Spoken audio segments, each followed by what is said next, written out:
guys, welcome back to the channel. My name is Emmanuel and this is FPL for Africa. Okay, so like the title suggests, in today's video we'll be looking over the forthcoming FPL season and looking at how to have a successful season. This video is based on popular demand. Actually, I've been getting a lot of requests from maybe people who have mini league rivals, from work, from church, from the mosque, from any walk of life. But maybe you have groups with some of your friends or colleagues that you actually want to top, and maybe over the previous seasons you're performing very poorly in terms of your strategies. You've not been doing so well. So this video is just going to help you utilize better strategies, much like the ones I used for myself. Over my previous, I've been playing for this will be my 7th season, though my current account, I think about my 6th season or something like that. I have previously been finishing around 3 million, 1 million mark until 2 seasons ago when I finished about top 90 something K. And from there, I just pushed on. And last season, I finished about 1.9K. So obviously, this season, I'll be aiming to break into that top 1K. So if you follow these strategies, much like what I did before, if you follow these strategies, I guarantee that certainly you'll finish in the top 100K. At the least, you'll be finishing in the top 100K. So if you could just leave a subscribe to the channel right now before we go in. Okay, tip 1, avoid sentiment. And it says, do not pick players just because you support the team they play for. I'll give an example with myself. I'm a United fan, a Manchester United fan. I don't know if you watch my previous videos and you see me scrolling through my FPL page, you see the club or fan team, and you just see the Man United logo there, because actually I'm a Man United fan. But that doesn't stop me from avoiding United players just because it does my team the world of good. For example, from my recent draft, I will be starting the season without Bruno Fernandes, which sounds crazy as a United fan because you expect me to go with Bruno. He was the highest scoring player last season. But the funny thing is, last season, I know United and City started the season late. I think about game week 2 or 3 or there, but I can't really remember. But I'm thinking game week 2. And I didn't start with Bruno. I didn't even get him until like game week 8 or something like that. And towards the end of the season, I know for like the last 13 to 15 games, I actually didn't own Bruno as well. Despite the fact that I'm a United fan, I felt I had other players who could do better based on fixtures, and I could spread the money around the team. If you notice, last season we had some issues with COVID, so some games were having to be cancelled and all that. But let's hope that COVID doesn't disappoint disappoint us this season or disrupt matches this season.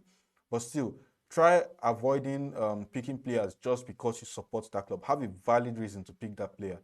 Similarly, do not ignore players because they play for a rival team. I'm a United fan and I'm starting with Salah as my captain.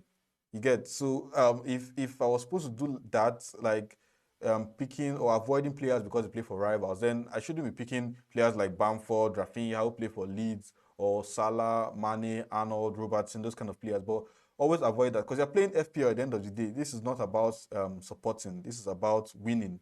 And that's tip 1. Tip 2 says focus on your first 11. You have 100 million to spend, use it wisely. Okay, only 11 players will give you points. Try to pick a team of 11 or 12 sure starters and leave as little as possible on the bench. Okay, so on what this part is just trying to say is that you have about 100 million to pick players, and at the end of the day, you only need 11 players to give you points, because yes, you can have players on the bench, but they will only come up if one player from your team doesn't play. So automatically, that means 10 of your players started and one has to replace him from the bench. So only 11 players can actually give you points. So the best option or the best tip would be to use most of your budget on your starting 11 players, and maybe you could extend it to one player on the bench. But I don't advise on having more than 12 players who you know would start totally. The rest of your bench can just be 4.5, 4.0 bench foders who maybe they can come on and give 2 points if they eventually get to play. But you shouldn't really stress most of your money trying to spread around the 15 players. Like the last tip says, one playing goalkeeper is usually enough at a time. Yeah, if you have a goalkeeper who you know is going to start for the season or something, until you get, like I said, enough at a time. Maybe when you're using your wild card and fixtures are changing or something, you can decide to bring in a new goalkeeper. but always try to have one playing goalkeeper, and the second goalkeeper can just be a bench fodder, a 4.0 goalkeeper who isn't playing to maximize your 100 million budget. Okay, tip three, focus on your team, ignore the noise. Now, it says remember why you picked a player initially. So if I went with, say, Salah as my captain for this week, or for the game week one, sorry, and someone comes to tell me later, or I see some people trying to captain Fernandez for something and the rest, I should remember why I captained Salah. First of all, he plays a promoted team, Norwich. We all know what he did last season against Leeds. That was one of the things that pushed me up this season because I started Salah as my captain, where most people, or half, well, I think we were about divided that time. Some went for Aubameyang against Fulham, some went for Salah against Leeds. And just that decision of taking Salah over Leeds did me better than focusing on other players who went with Aubameyang. So remember why you picked the player initially and stick with him. Ignore player ownership, especially early on. I don't really fancy the whole talk of differential very early on in the season. I feel at the start of the season, you should just try to gather as much points as you can and not really care about anybody. Then maybe if you are chasing points, you can now decide to go for players that are maybe differentials. Like maybe you can now ditch Salah and go for Mane or something like that. But at the start of the season, I feel you should just ignore player ownership. Ignore FPL scouts. None of them have ever won the game. Yeah, that's the truth. The FPL scouts who actually come on the show and talk and all this, and some of them are on Twitter and making some kind of suggestion. Most of them have never won the game. Like about 99.9% of them have never won the game. So why should you focus your team on whoever they say you should pick? You can get the advice, like the last point says, only listen to news on lineup or injury. Block yourself from the noise. Like you can get the advice on player starting lineup, players that you think, or maybe they've gotten the information from the coaches or via team news that these players will start, stuff like that, or this player is injured. Those are the kind of advice you should be taking, not necessarily saying you pick this player because they pick this player, you captain this player because they captain this player. So try to avoid that. Do not FOMO into a player based on recency bias. Do not FOMO, that's fear of missing out. Do not have the fear of missing out on a player just because he scored in one game, or maybe scored a hat trick and all of a sudden you now feel, this player is very, very important. Try to avoid that. Do not chase points because of bandwagon. That's just the same thing as FOMO, because people are chasing a particular player because he did well in this game. Always, it goes hand in hand with the point that says, remember why you picked a player initially. If I picked Robertson for the next 5 games, I shouldn't switch him to maybe Luke Shaw now because Luke Shaw did well in this game, in his first game, and Robertson got 2 points. Luke Shaw gave 2 assists and maybe got a goal. I shouldn't want to switch Robertson to Luke Shaw, especially when it shows that Robertson played well and he isn't injured.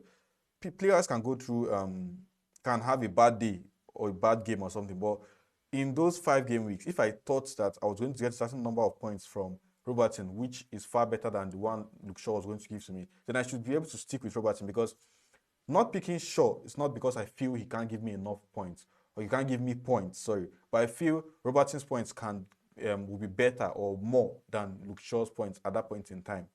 Okay, so to tip 4, save your chips, avoid unnecessary hits. Manage your chips based on your team and fixtures. Ignore using your chips because someone you're learning from or something, or someone in your mini league or your friend is using his chip. Ignore that. Always use your own chip based on your team and your players, and understand why you are using those chips. You shouldn't use your wild card just because someone is using their wild card. Someone advises that in this game week you should use your wild card. Like, I don't have a specific time I want to use my wild card now, but I'm looking at game week 8 or game week 15 to use my wild card. And just because I'm doing that doesn't mean that you should do that. You should analyze your own team and decide on why you want to use those particular chips based on your team and your fixtures and also the players. Avoid using chips to win mini league rivals on head-to-head format. That's a very big avoid. I always see some people, especially even in leagues I'm part of, who try to win their mini league rivals based on we like call it now that head-to-head format, not in form of classic league, the head-to-head format, because you are playing against this guy and you know that maybe you have a personal banter or stuff with the guy, and you just want to use your chip so you can beat him on that head-to-head format. But you're forgetting that FPL is a marathon and not a sprint. So you use your chip just to win that guy. Yes, you've won that guy, but over the course of the season, he saved his own chip. And on the total points in form of the Classic League, he would eventually beat you because you just won him for that game week, but you didn't win him overall in terms of his strategy and everything. You just wasted your chip just to win for a week, and that should be avoided. Avoid taking hits for defenders. Do not rush into transfers for a hit. Yeah, if you are transferring a defender just for a game, there's really no point doing that because if you feel the defender in your team, unless of course you have an injury and you can't field three defenders, at least three defenders. If you can field three defenders, what's the worst that could happen? The other defender gets 2 points or something. If you take a hit to take a defender, if he scores or something, what if he scores, gets a yellow card or something like that? You basically have a -4 on the defender because if he gives a clean sheet, that means he gives you 6 points. And 6 minus the 4 you will take for the hit, he only gives you about 2 points. So he just strikes up everything, and there is really no point in doing that. So unless you cannot field at least three defenders, then try to avoid taking hits for defenders. Also, do not rush into transfers for a hit. Don't transfer a player just for a game week or something like that when you are not really the player in your team. It's not like he's injured or something. The only reason you should be making hits like that so fast is when you are sure that this player is not going to play. But the player is going to play and give you at least a 2 point. There's really no point risking to other players. Yeah, risking, the reward can be massive, but there's really no point doing that for me because, like I said, those are my strategies and I tried as much as possible to avoid that. Okay, tip 5, players to avoid. Avoid players who were recently signed into the league. Allow them to adapt.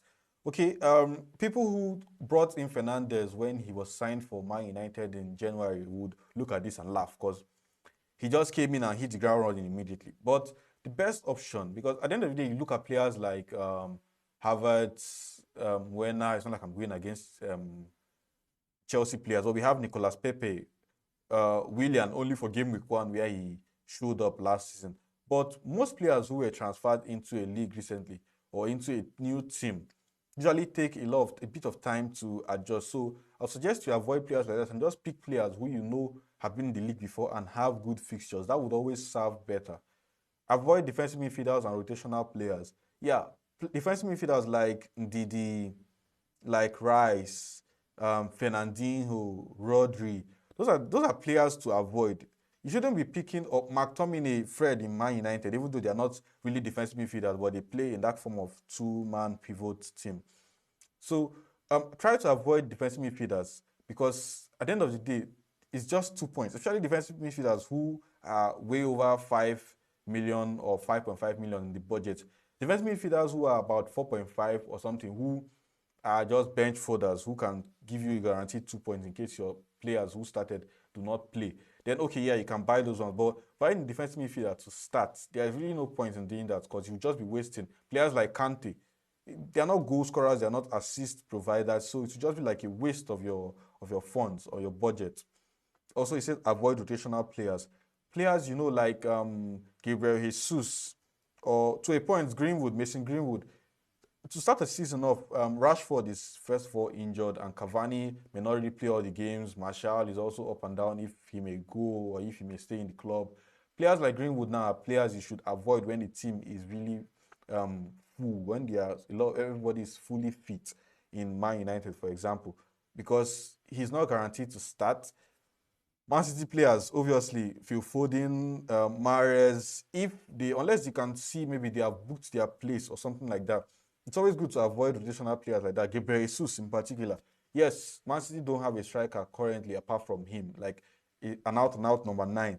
But it's best to avoid players like that. They are not sure, especially when they are way, way, way overpriced. It's best to avoid players like that, especially as the season goes. Initially, maybe when the season starts and over preseason they've been playing and some other players are not fit, you can have them, but always look to move them on. Avoid big name goalkeepers in big teams. What it just means is, if you take a look at the goalkeepers' points at the end of the season, they are not always so much. So there's really no point trying to overspend or buy players like goalkeepers like Ederson, Alisson, and the rest, when you can also actually use those funds, those extra funds, after getting a 4.5 goalkeeper or a 5.0 goalkeeper, after getting goalkeepers like that, you can just switch the other funds to fund your other team, maybe the midfield, your defense, or your striking position. So try to avoid big name goalkeepers because at the end of the day, it's not really worth it. Okay, tip six, plan continuation bias. This is just will I say situation whereby you had a strategy which you felt was good for you, but then at a point you now see, okay, this may not go as I seemed.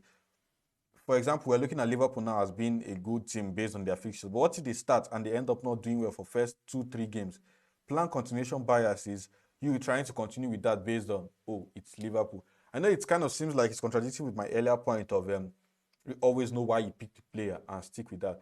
But always also, like this is, realize when you are wrong. When you know you are wrong about your perception for a player or for a team, always realize that and stop or avoid planned continuation bias. Do not ignore important information as the season goes.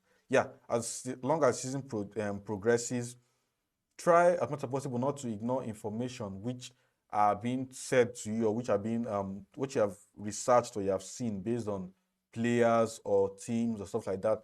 A team can go from having good fixtures to now playing bad or something like that. So do not ignore important information like that, or maybe what the coach is planning to do, um, news from press conference, stuff like that. Do not ignore information like that. That's where you would actually be needing the FPL scouts.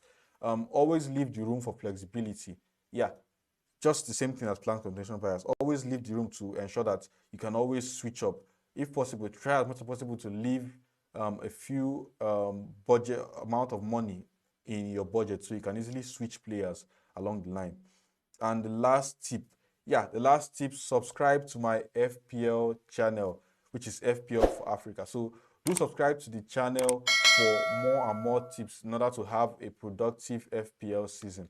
The links to my FPL group I created are also will be in the description of this video, along with my Twitter page, so you can follow me on Twitter. You can ask questions there, and I also created a WhatsApp group chat for those who are interested in getting some extra information as the week goes or stuff like that. So if you're interested in that, you could just leave a comment below, and I'll attend to you and also send you the link for that.